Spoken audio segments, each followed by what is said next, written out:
There's a version of expat life that ends up all over Instagram these days. I didn't have Instagram or Facebook when I first became an expat, but that didn't mean that we didn't experience the five-star hotels and the cocktails by the pool and the sunsets and the travel and all that freedom that we're seeing all over our feeds. It just means that we didn't have the means to show it to the rest of the world back then. And then there's the version of this life that nobody talks about. The one that you're aware of, but you couldn't say out loud even if you tried. And this video is about that version. Hi, I'm Angela, 30 years as an expat, 11 different countries, divorce, cancer, I've been through it. And I'm here to talk honestly about it all.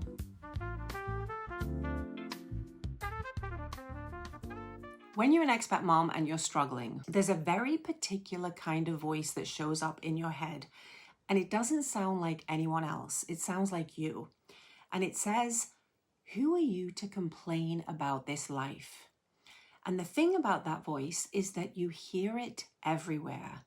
You hear it in the messages that you get from friends and family back home who think you're living the dream life.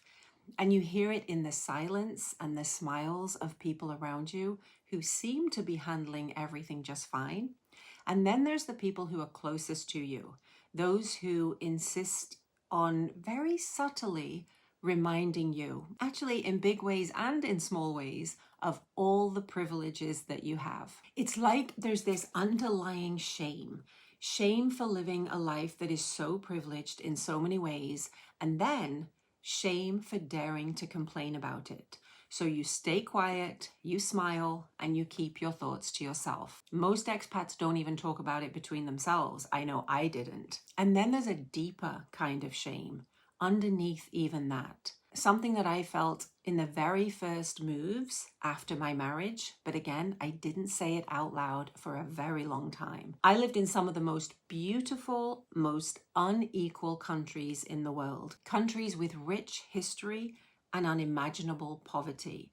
And I was living in five-star hotels while the reality outside the lobby was completely different. I remember being in a hotel restaurant in New Delhi and I was having lunch with friends. And I saw the manager of the restaurant shout at a member of staff in public for putting a fork in the wrong place on the table setting.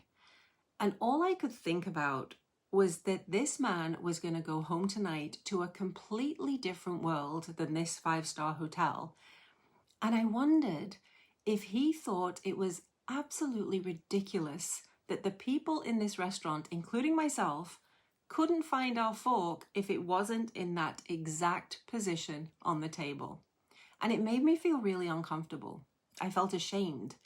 And I looked around and everyone was just getting on with their lunch. And so I carried on with my lunch too. But I never forgot it. When you live in different countries long enough, you start to notice things. You notice who's serving and you notice who's being served. You notice who gets the cushions on the chair and who has to sit on the floor. And if you're paying attention, you feel it. I certainly did. And I had no idea what to do with that feeling. It felt so much bigger than me. So I just stayed quiet and got on with it. And while I did really enjoy this life, I tried to stay aware of the reality around me, to never take it for granted. It wasn't until my children were all grown up and we'd repatriated back to the UK that we finally talked about the expat experience more deeply.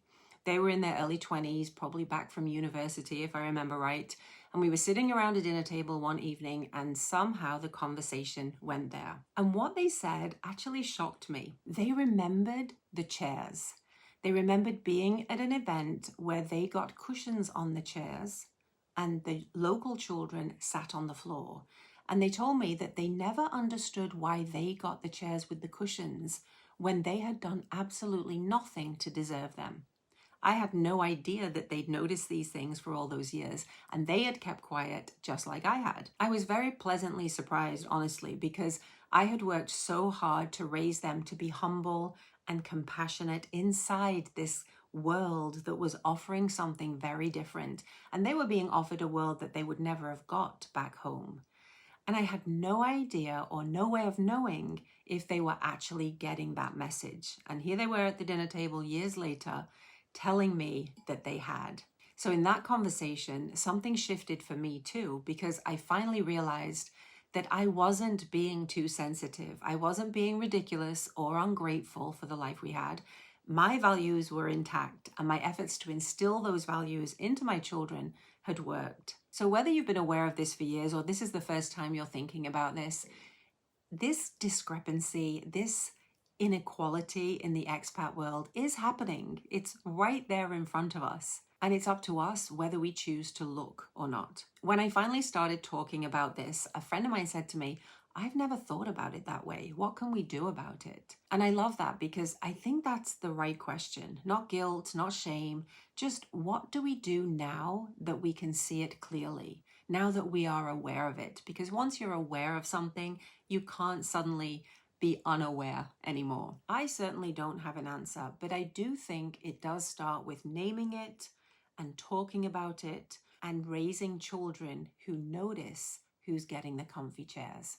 If this resonated with you in any way, I'd love to hear about it in the comments below, because I think when we start talking about these things honestly, it stops being shame and it starts being something that we can actually do something with. And if you know another expat mom who you think would like to be part of this conversation too, please send this video to her. Thanks for being here wherever you are in the world. See you next time.